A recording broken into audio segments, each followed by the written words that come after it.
How to add signature to Zoho Mail. So this is a simple and easy guide on how to add signature to Zoho Mail. So first you have to log into your Zoho Mail account and then go to the right side. You have to look for settings. Okay, after you tap settings, what you're going to do next is you have to simply scroll down here.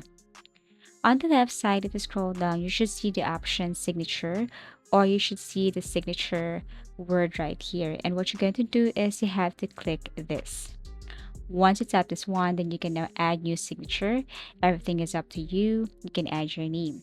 Basically, below here, you can add more information. For example, you can add your email address, location or office location, business location, also your phone number, and other social media accounts. So basically, after you have added something here, you can also add like greetings above.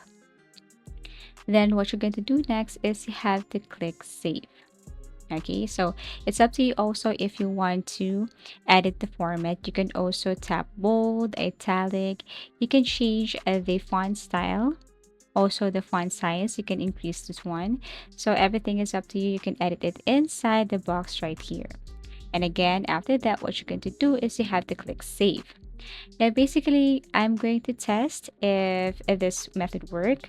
What I'm going to do here is I'm going to send a message to my other email. So let me tap save first.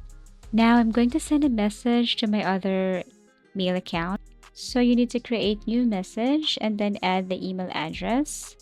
And then below that is your signature here on Zoho Mail. And you can add also greetings like I mentioned earlier.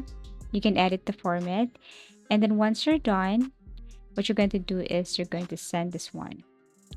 Now I'm going to open my other email account and I want to see if this method works. So let me open my other email account and basically this is what it looks like.